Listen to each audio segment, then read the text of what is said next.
자, 76회 기출문제 풀이 시작하겠습니다. 회사 코드는 3760번이고요.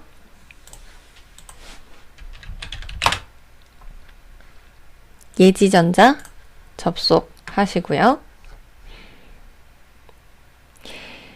기초정보관리 문제 1번 당사는 퇴직급여 제도로 확정 기여형 퇴직연금에 가입을 했다. 퇴직급여 806번 개정에 대체 적용에다가 2번에 삐리리 이것을 추가 등록하시오. 그러면 적요 등록에다가 적요를 등록해주면 되는 것이죠.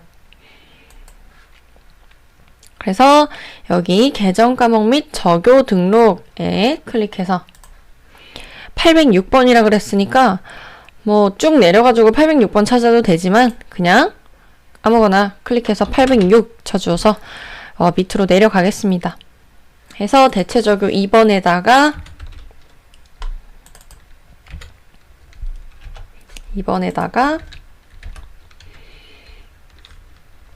확정 기여형 퇴직급여 납부 이렇게 입력을 추가로 하래요. 자, 됐습니다. 엔터 치고 종료.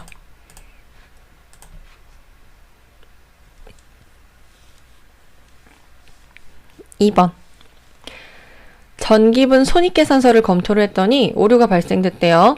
그래서 전기분 손익계산서나 이익잉여금 처분계산서, 재무상태표 중에서 관련된 부분을 수정하래요. 자, 그러면 손익계산서상 금액이라 그러면 800번대 금액이 되겠고 800번대 세금과 공과 금액이 730만원인데 710만원으로 잘못 입력됐대요. 20만원 더 늘어난 금액으로 되어 있어야 정확하다는 것이죠. 이거 먼저 손익계산서에 수정을 해주면 그러면 이익잉여금 처분계산서상에 당기순이익이 바뀌기 때문에 당기순이익 반영을 해줘야 되고요. 그 다음 이익잉여금 계산서에 미처분 이익잉여금이 바뀌기 때문에 그것을 재무상태표에 2월 이익잉여금에 반영을 해줘야 된다. 이렇게 총 3가지 스텝으로 기록을 해주시면 되겠습니다. 먼저 손익계산서. 여기서 세금과 공과가 710만원으로 되어 있는 것을 730으로 바꿔줍니다. 그러면 당기순이익이 6,250만원으로 바뀌었어요. 이 금액을 이익잉여금 처분계산서에다가 반영을 해줘야 됩니다. 불러오기 누르면 자동 반영되죠? 불러오기 예. 자, 바뀌었고요. 그러면 이제 미처분 이익잉여금을 넣어주러 가보죠. 미처분 이익잉여금 173379324 이 금액을 재무상태표에다가 넣어야 되죠? 2월 이익잉여금에 173379324 엔터 치면 대차 차액 없고요. 정상적으로 완료되었습니다. 종료. 자, 이제 문제 2번 일반 점표 입력 풀어볼게요. 1번 7월 12일 초인 유통에 지급할 외상 매입금 1,500만원 중에서 1,200만원은 3개월 만기 약속금을 발행해서 지급을 하고 나머지는 면제받았다. 그러면 먼저 외상 매입금을 지급했대요. 그러면 외상 매입금이라는 부채가 우리 회사 입장에서 없어지겠죠? 그럼 부채 감소 이건 차변에 적힐 테고 이렇게 차변 대변 중에 얘는 차변에 적힐 테고 그 다음에 약속어음을 발행해서 지급했대요. 어음 발행해서 지급했으면은 지급어음이 될 테고 그 다음에 나머지는 면제받았대요. 이거 계정 과목이 뭘까요? 어떤 채무, 돈 갚아야 될 이 채무를 면제받았을 때 계정 과목은 채무, 면제, 이익이 되죠. 그리고 이익이니까 얘는 대변에 오는 것이고요. 이대로 입력해 볼게요.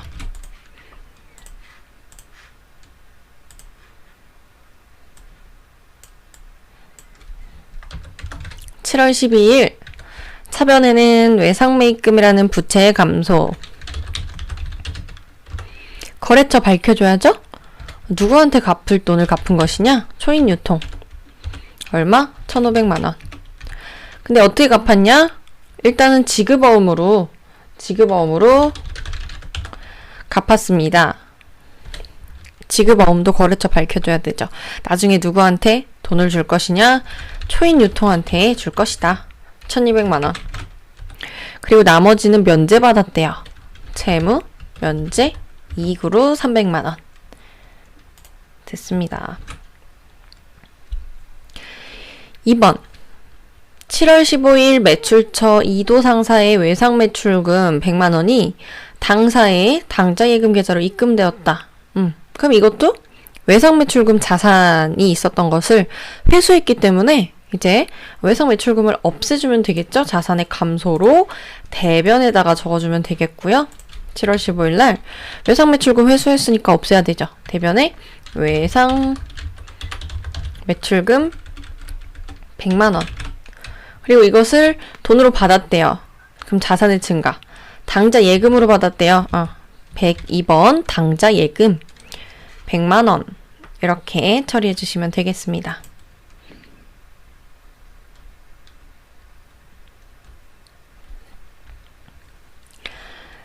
3번.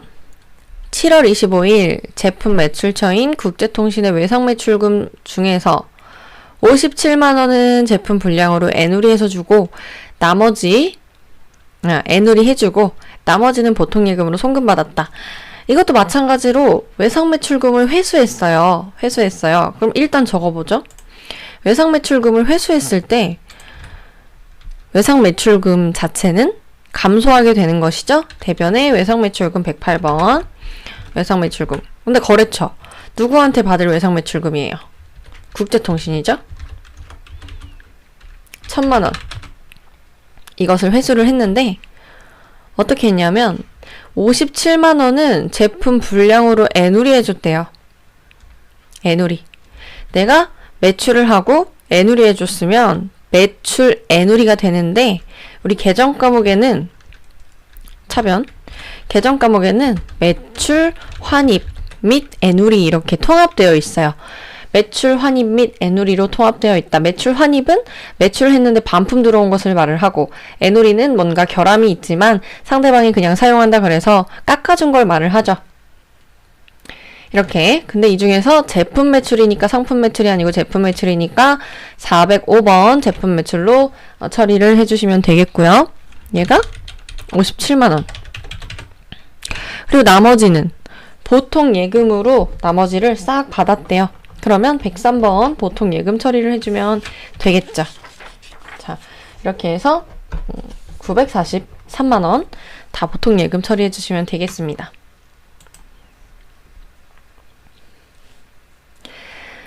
그 다음 4번. 9월 10일 태성산업과 공장 건물의 임대차 계약을 체결하고 임차 보증금 1,500만원 중에 300만원은 보통예금으로 지급하고 나머지는 당좌 수표를 발행해서 지급했다. 그러면 이 경우에는 임차 보증금 1,500만원이 있대요.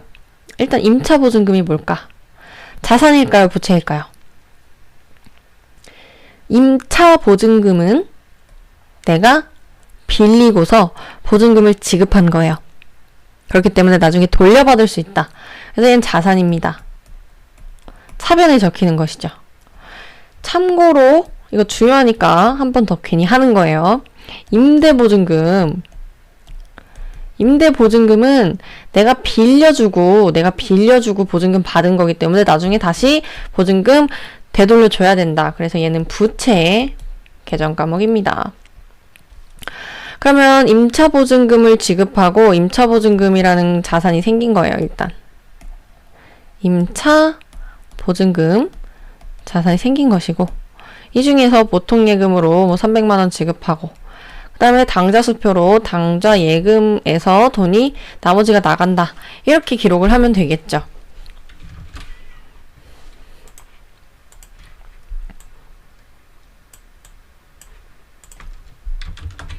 (9월 10일) 날 임차보증금 근데 여기서 중요한 거는 거래처를 밝혀줘야 되는 거예요.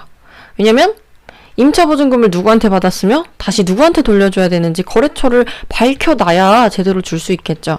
그래서 태성산업한테 우리가 돈을 준 것이니 나중에 태성산업한테 받아야 되고요.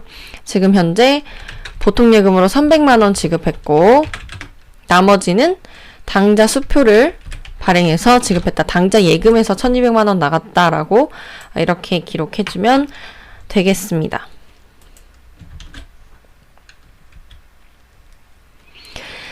자, 5번. 9월 20일 이자 수익이 발생했고요. 그 중에서 원천징수세액 38,800원을 차감한 나머지가 보통예금에 입금됐대요. 원천징수세액은 자산으로 처리할 것. 이 원천징수세액을 자산으로 처리하래요. 자산으로 처리하라는 말이 없어도 이렇게 우리가 뭔가 소득을 받는 입장에서 세금을 떼었으면 사용하는 개정 과목이 있죠. 뭐죠?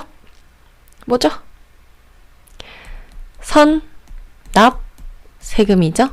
얘는 자산이고요. 이렇게 자산으로 처리할 것 이 말이 없어도 선납 세금으로 처리하실 수 있어야 돼요. 원천징수세액. 그리고 얘는 만약 우리가 이자를 지급하는 입장에서 돈을 주는 입장에서 세금을 우리가 떼서 가지고 있다 그러면 예수금이 되는 것이죠. 자, 이대로 입력해보죠. 9월 22일. 일단 수익이 발생했다라는 것은 수익의 발생, 대변이죠. 대변의 이자 수익 20만원. 차변에는 원천징수세액, 선납세금이죠. 선납세금으로 38,000원. 그리고 나머지가 보통예금으로 입금됐으니 보통예금의 증가 차변에 103번 보통예금 이렇게.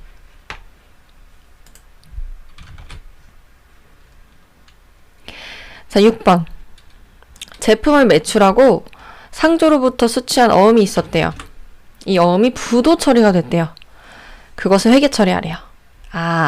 이 문제는 그러면 부도 처리된 어음을 어떻게 처리할 것인가를 아냐 모르냐 이건 물어보는 거예요. 그럼 먼저 우리가 수취했었던 어음은 받을 어음으로 기록이 되어 있었겠죠. 자산이니까 차변에 기록이 되어 있었겠죠. 근데 이제 이게 부도 처리가 됐으니 못 받을 돈이 됐다. 일단 지금은 어음을 별 볼 일 없는 게 됐으니까 이제는 받을 어음이라고 기록되어 있었던 것을 없애버려요. 얘를 차변에 있었으니까 대변에 받을 어음을 없애버리고요. 대신 이것은 부도가 난 어음입니다 라고 대체시켜주는 것이죠. 대체. 혹시나 부도가 잘 극복이 돼서 돈이 들어올 수도 있는 거니까 아예 그냥 없애버려서 손실 이렇게 처리하는 것이 아니라 일단 부도난 어음입니다 라고 바꿔놓는 거예요. 그렇게 밝혀주는 것이죠. 그럼 얘를 어떻게 바꾸냐? 개정 과목이 부도, 어음과 수표. 이 개정 과목을 아냐 모르냐. 이거 가끔 나오기 때문에 까먹을 수가 있어요. 이렇게 바꿔치기 해주는 것이 이 거래에서 필요한 회계 처리입니다. 각각의 거래처도 밝혀주셔야 되는 거고요. 누구한테 받을 건지 이런 거 밝혀야 되니까. 9월 30일 차변에 부도어음과 수표 있죠? 거래처 밝혀줘야죠. 누구 건데 부도난 거냐? 상조 거다. 그 다음에 대변에는 받을 어음이었던 것을 이제 대체시켜주는 거니까 얘도 상조 거를 받을 수 있었는데 부도가 났다. 이렇게 밝혀주셔야겠죠. 자, 이제 메인 매출 전표 입력 문제 풀어보겠습니다. 1번 8월 2일 카페인 나라에 제품을 판매 매출이고요. 일단 그리고 신용카드 매출 전표를 발행했다. 증빙이 신용카드죠. 그러면 이게 부가세가 있는지 없는지 영세율인지 이런 거 확인을 해봐야 돼요. 자, 보니까 부가세가 있네요. 그러면 카드 과세가 되겠고요. 매출 쪽이니까 17번 카가가 되겠습니다. 자, 입력해보죠.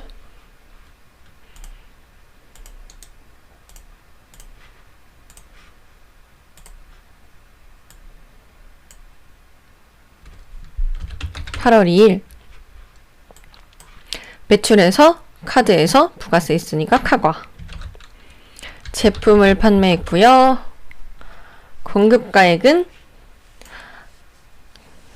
카드나 현금 영수증이나 건별인 경우에는 부가세 포함된 금액을 바로 다 통째로 넣어주죠. 그러면 자동으로 안분 계산된다. 그래서 110만 원. 자, 거래처 코드는 카페인 나라. 그 다음에 신용카드사 밝혀줘야겠죠. 신용카드사 여기 있네요. BC카드 적혀있죠. BC카드. BC카드. 분계는요. 보니까 뭐 다른 거 없고 이 결제일이 되는 시점에 돈이 나가는 거기 때문에 이 카드 매출인 경우 혹은 카드 매입인 경우에는 미수금 혹은 미지급금으로 처리를 해주신다고 생각하는 게 가장 좋고, 혼합으로 해서 그렇게 해도 되고요. 아니면 이게 제품이잖아요. 제품은 일반적인 상거래이기 때문에 제품일 경우에 외상 매출금 혹은 외상 매입금이 가능해요. 한마디로 신용카드일 경우에는 그냥 지금 같은 경우에 미수금 처리를 해도 정답이고, 근데 제품이기 때문에 일반적인 상거래니까 외상 매출금 해도 정답이 된다는 거예요. 그래서 얘는 지금 그냥 외상 매출금으로 해도 충분하니까 2번에 외상을 눌러서 외상 매출금으로 처리를 해주시면 되겠고, 이럴 때 장점은 자동으로 거래처가 BC카드로 돼요. 이게 장점이에요. 안 그러면 우리가 거래처를 BC카드로 바꿔줘야 되는데 외상 누르면 바로 바뀌니까 좀 더 간편하죠. 제품인 경우에는.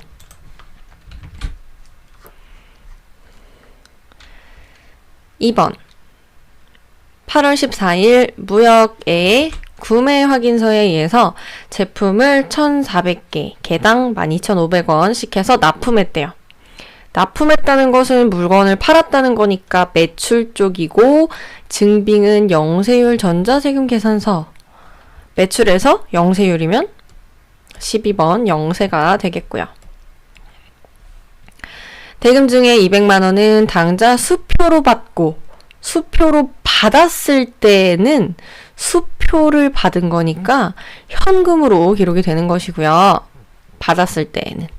그다음에 나머지는 1개월 후에 받기로 했다.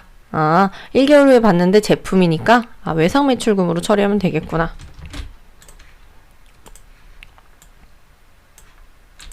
(8월 14일) 유형은 12번 영세. 제품 1,400개, 단가 12,500원.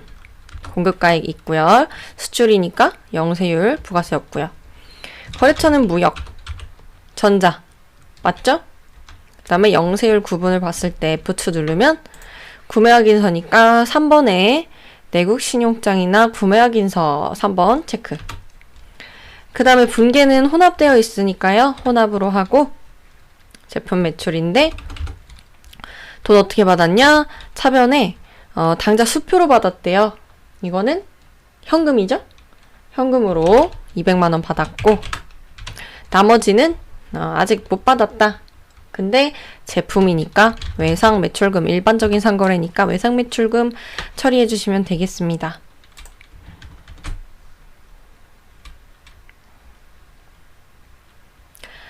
(3번) 8월 25일 당사의 영업부 과장인 김영철의 결혼식을 축하하기 위해서 다음에 화환을 구입하고, 여러분들 먼저 매출이냐 매입이냐 따져볼 때 구입, 매입이네요. 매입하고 전자 계산서를 받았다. 매입이면서 계산서 받았으면은 53번 면세가 되겠습니다. 면세. 대금은 다음 달에 주기로 했대요. 미지급한 거네요. 아직 돈 안 줬네요. 자, 꽃 샀고 얘는 외상이다. 그러면 영업부 과장인 우리 회사 사람의 결혼식을 축하하기 위해서 화환을 썼다. 그러면 얘는 계정 과목이, 그쵸, 우리 회사 사람을 위해서 복리후생비죠. 복리후생비. 근데 영업부 과장이니까 800번대의 복리후생비가 되겠고요. 811번 복리후생비가 되겠고, 8월 15일 유형은 매입에서 전자계산서니까 53번 면세. 품목은 화환. 그 다음에 공급가액이 77,000원이었어요. 77,000원. 이건 부가세 없죠? 면세니까. 거래처 코드는 탑플라워. 됐고요. 전자. 계산서 전자 1번. 분계는 다음 달에 주기로 했으니까 혼합으로 해야 돼요. 그래서 얘는 원재료 산 것이 아니고 복리후생비로 사용한 것이다. 근데 영업부 과장이니까 800번대 복리후생비 체크. 그 다음에 돈 어떻게 했냐면요. 아직 미지급했죠. 미지급했을 때, 외상으로 했을 때 제품이나 원재료 같은 일반적인 상거래가 아니니까, 복리후생비는 일반적인 상거래가 아니니까 얘는 미지급금으로 처리를 해줘야 되는 거예요.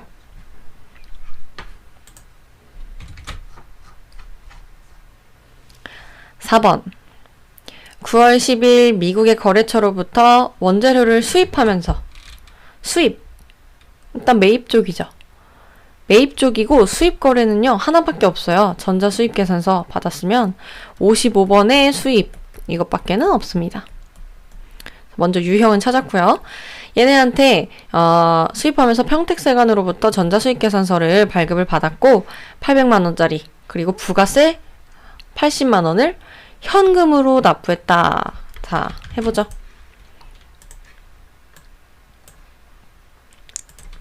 (9월 10일) 매입에서 수입 세금 계산서 55번 수입.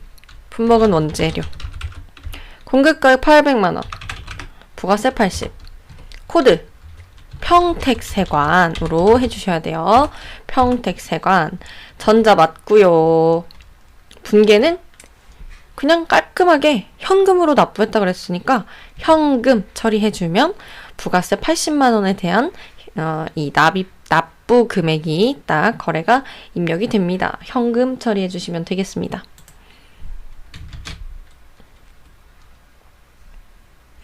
그 다음에 5번 9월 13일 생산직 사원을 위한 교육. 일단 뭐 생산직 500번대가 되겠고 교육을 일학습 컨설팅으로부터 제공받고 전자계산서를 발급받았다. 그러면 우리가 돈 내고 교육을 받고, 그쵸? 그럼 매입 쪽이죠. 매입 쪽에서 전자계산서를 받았다. 매입에서 계산서면 면세요. 53번 면세다. 얘를 발급받았다. 대금은 전액 보통예금에서 이체했다. 자, 그러면 우리 생산직 사원을 위한 교육으로 비용을 지출을 했대요. 그러면 이때 계정 과목이 뭘까요? 교육 훈련비. 교육 훈련비고요. 생산직이니까 500번대의 교육 훈련비를 입력을 해주면 되겠습니다. 525번 교육 훈련비. 그 다음에 전액 보통예금에서 이체한 것 해주면 되겠죠?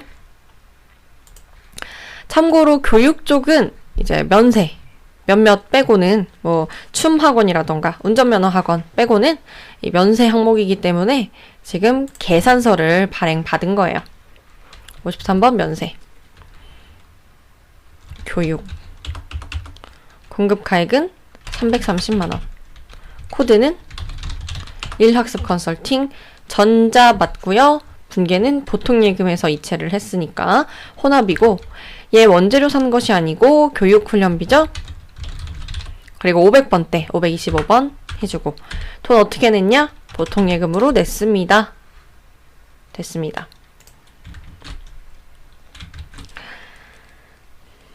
자, 이제 6번 9월 20일 영업부 업무용 승용차. 자, 이 영업이라는 단어에 혼란되면 안 되죠? 영업용이라는 것과 영업부라는 것은 완전 다른 거니까. 영업용은 이 자동차를 활용해서 일반적인 상거래에 이용하는 것이 영업용이죠. 예를 들면 자동차를 활용해서 택시업을 한다. 아니면 뭐 운반을 하는 운수업을 한다. 아니면 운전면허 학원에 자동차가 매출을 발생시키는 것으로서 이용되죠. 운전면허 학원. 이런 데 쓰이는 것이 영업용이고, 영업부는 그냥 어떤 부서 이름이죠. 영업하기 위한 부서, 판매관리 부서인 거죠. 그래서 영업부의 업무용 승용차라고 한다면 얘는 일단 비영업용인 거예요. 영업용이 아니니까. 그리고 이제 이게 소형 승용차인 것까지 확인을 해봐야 되는 것인데, 자동차가 나오면 항상 주의해야죠. 소형 승용차이냐 확인을 해야 되는데, 이렇게 개별 소비세 과세 대상이다라고 나오면 이게 영업용 차량이 아닌 이상 그냥 다 매입세액 불공제라고 생각을 하시면 돼요. 영업용 차량이 아닌 이상 매입세액 불공제 대상이다. 그래서 보니까 주유비 77,000원, 이것을 현금으로 결제하고, 일단 현금 나왔으니까 좀 분개는 쉽겠네요. 전자세금 계산서를 수령했다. 아하. 그러면 돈을 우리가 내는 매입한 입장에서 전자세금 계산서를 수령했으면 나올 수 있는 경우의 수는 51번 과세와 54번 불공인데, 지금 불공사유죠? 영업용이 아니면서 개별소비세 과세 대상이니까 불공사유로 해서 기록해주면 되겠습니다.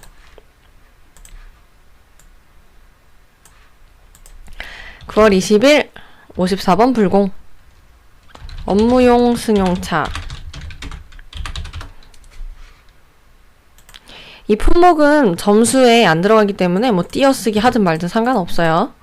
그 다음에 공급가액은 지금 공급 대가로 써있죠. 공급 대가라는 것은 부가세가 포함된 금액이기 때문에 나눠줘야죠. 공급 가액과 부가세로. 그래서 1.1로 나누면 7만원이 나오고 7,000원이 나온다. 됐죠? 거래처 코드는 송로 주유소 전자 맞고요. 그 다음에 불공제 사유는 비영업용 소형 승용차 구입이나 유지나 임차. 지금 유지비에 들어가는 것이죠. 엔터. 일단 분계는 깔끔하게 현금으로 결제했으니까 1번 현금을 하되 이 계정 과목을 바꿔줘야죠. 우리가 돈을 쓴 이유는 원재료를 사기 위함이 아니라 주유비 때문이다. 그러면 주유비는요, 차량 유지비죠. 차량 유지비고 몇백 번대일까요? 그쵸? 영업부니까 800번대가 되는 거예요. 800번대 차량 유지비로 이렇게 기록해주면 되겠습니다. 자, 이제 오류 수정 문제 풀어보죠.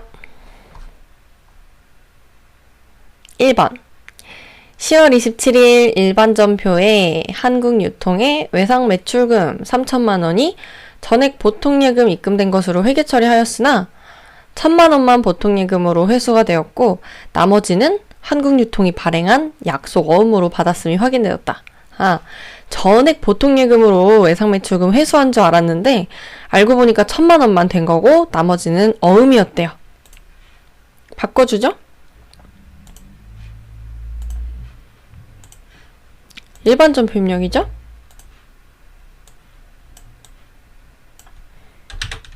(10월 27일) 자, 보니까 외상매출금 회수되는 거니까 대변의 자산의 감소, 그리고 보통예금으로 3천만 원 다 들어왔다 되어 있는데 1,000만 원만 보통예금으로 들어온 것이고 나머지는 차변에 이제 2천만 원 채워줘야 되는데 얘는 한국유통이 발행한 약속어음이다.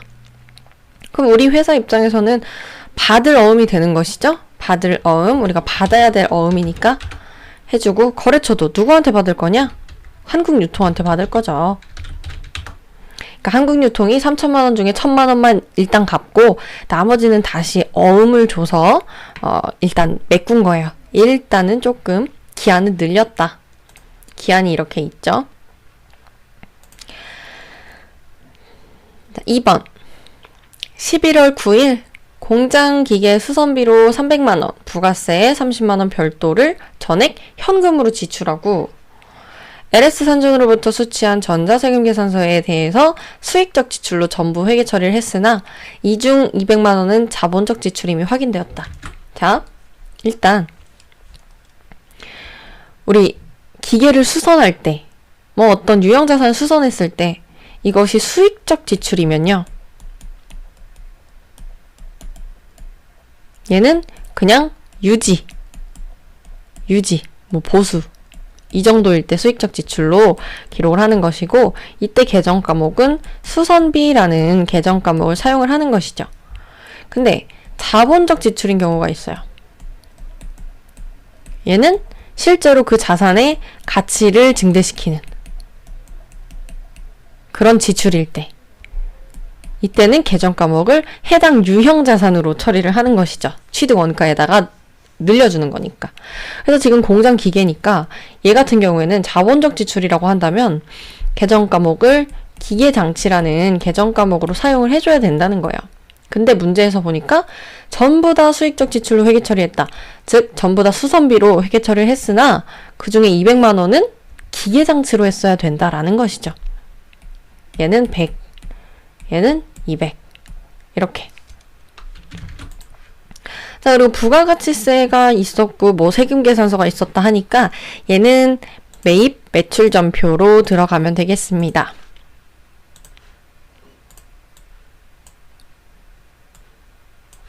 (11월 9일) 자, 얘는 분계를 클릭해서요. 수선비로 300만 원이 되어 있었지만 얘는 100만 원만이고, 나머지는 원재료가 아니고 얘는 기계장치로 200만 원 처리를 해줘야 된다는 거죠. 그리고 공장기계 수선비니까 500번대가 맞죠? 수선비 500번대 맞고요. 이렇게만 처리해 주시면 되겠습니다. 자, 이제 5번의 결산정리사항 문제 1번. 기말 외상 매입금 중에는 외상 매입금 부채죠? 갚을 돈 중에는 미국이랑 거래했던 그런 외상 매입금이 있나 봐요. 우리가 갚아야 될 돈인데 미국한테 갚아야 될 돈. 이게 1,300만 원이 기록되어 있다. 이것은 미화로 달러로 $10,000다. 결산일 12월 31일 현재 적용 환율은 1,100원이다. 그러면 이 외화 관련되어서 환율 차이를 평가를 해줘야겠죠. 일단은 이 매입금이 기록될 당시에 환율을 계산을 해보자면 $10,000에 1,300만 원이니까 환율은 이 1,300만 원 나누기 $10,000 하면 되죠. 그래서 얘는 1,300원이 되는 거예요. 달러당 환율이 1,300원이었어요. 근데 지금 200원씩 내렸죠. 1달러당. 그러면 200원씩 감소했다. 근데 몇 달러 있다? $10,000 있다. 그러면 얘는 200만 원이 내렸다 라고 보시면 되겠고, 이 기준이 외상 매입금이기 때문에 외상 매입금이 200만 원 내린 거예요. 그러면 얘는 부채인데 부채가 200만 원 내렸으니 부채 감소 차변에 외상 매입금 쓰면 되고, 그 다음에 대변의 금액이 모자르면 수익이나 이익이죠. 그래서 얘는 외화, 환산, 이익 이렇게 기록을 해주면 되는 겁니다. 혹은 머릿속으로 생각을 했을 때도 갚을 돈이 환율이 떨어져서 200만 원이 줄었네, 이득이네 이렇게 생각할 수도 있겠죠. 자, 결산은 일반 전표 입력에 12월 31일 입력을 해주는 것이고요. 차변에 외상 매입금 거래처 로리알 200만 원. 대변에 외화를 환산했더니 이익 났다. 200만 원. 됐습니다.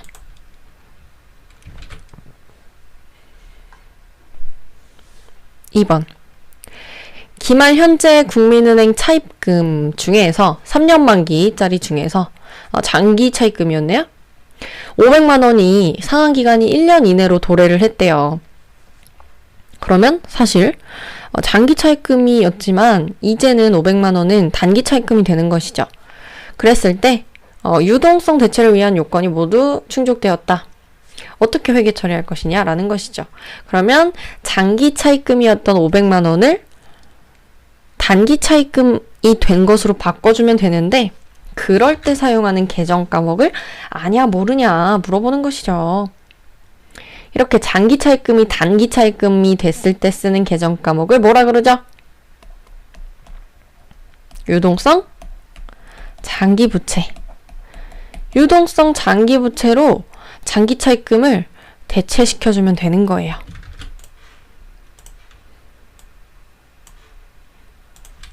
차변.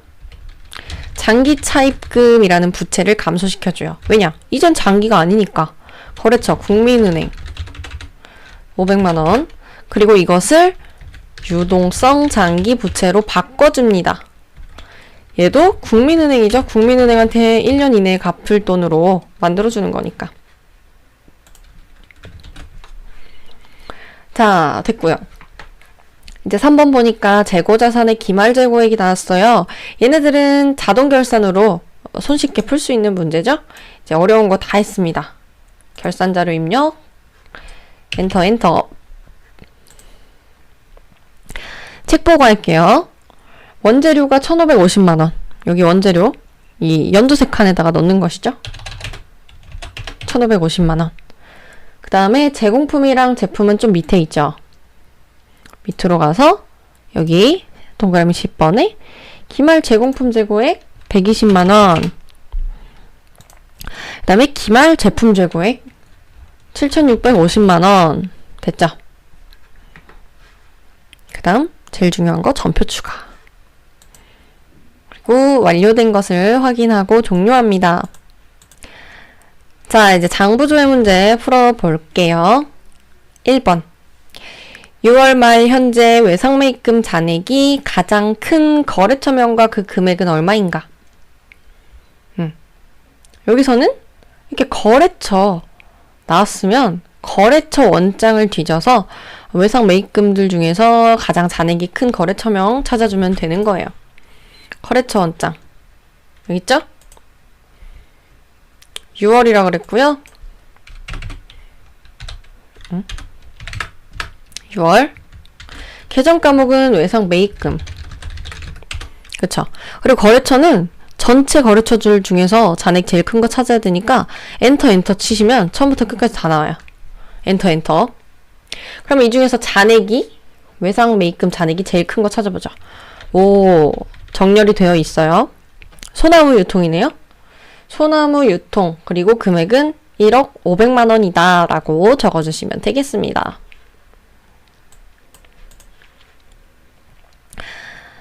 자, 2번. 재예기 예정신고 기간 1월에서 3월 동안에 주수영으로 발행한 매출 세금 계산서의 매수와 공급가액은 얼마인가?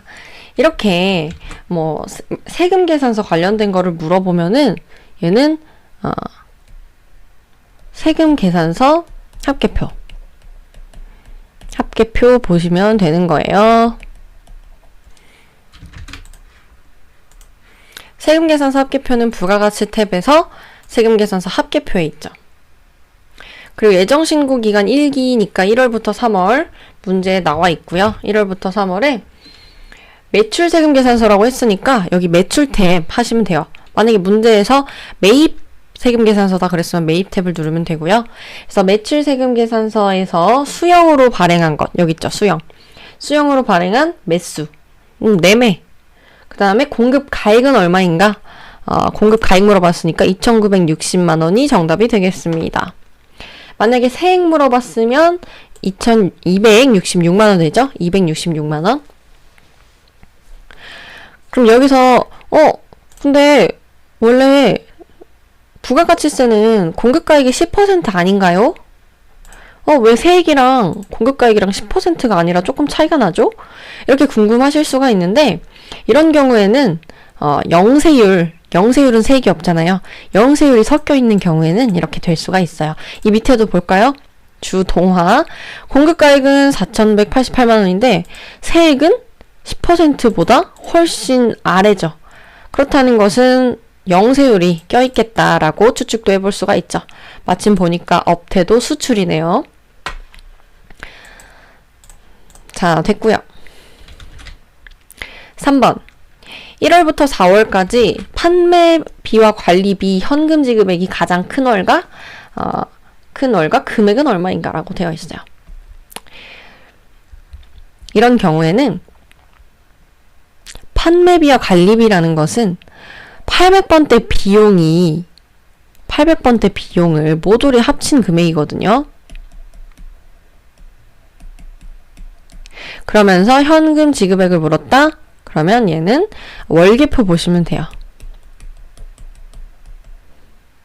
뿐만 아니라 현금 지급액 혹은 현금 유입액 관련 문제가 나올 때 이제 나올 수 있는 경우의 수가 현금 출납장이 있고 그 다음에 월계표가 있거든요. 근데 현금 출납장은 어떤 특정 비용 이런 것들에 대해서 얼마가 출금됐느냐 얼마가 유입됐느냐를 물어보지 않고 이 회사 전체에 뭐 5월에 얼마가 유입됐느냐 얼마가 유출됐느냐 이렇게 통째로 물어볼 때 현금 출납장 쓰시면 되고요. 월계표는 특정 계정 과목 혹은 특정 어떤 이렇게 뭉친 비용 800번대 비용일 수도 있고 아니면 뭐 제조 경비라고 해서 500번대 경비들을 합친 것들일 수도 있고 처음 말했다시피 콕 집어서 뭐 복리후생비 811번 복리후생비 현금 지급액 얼마이냐라고 하면 월계표 하는 거예요. 자, 월계표 1월부터 4월까지 1월부터 월계표 1월부터 4월 중에서 판매비와 관리비가 현금 지급액이 가장 큰 월 물어봤으니까 얘는 따로따로 이렇게 1월에서 1월의 판매비와 관리비 한번 보고 이렇게 좀 노가다를 해야 돼요. 1월은 4916200이었고 그 다음에 2월 보죠. 판매관리비 2월 5124400 3월 판매관리비 1,500만원 점점 올라가네요. 과연 4월은 어떨까요? 4월 판매관리비 이 대체거래는 빼야 돼요. 현금 지급액만 물어봤으니까 이 현금 지급액으로 기록을 해주셔야 됩니다. 4월 더 올라갔네요. 1,716만 600원. 그래서 문제에서 물어본 것이 현금 지급액이 가장 큰 월과 금액을 물어봤으니까 정답은 4월이고 1,711만 6,600원이 되겠습니다. 자, 이렇게 해서 76회 기출문제 풀이를 마치겠습니다. 수고하셨습니다.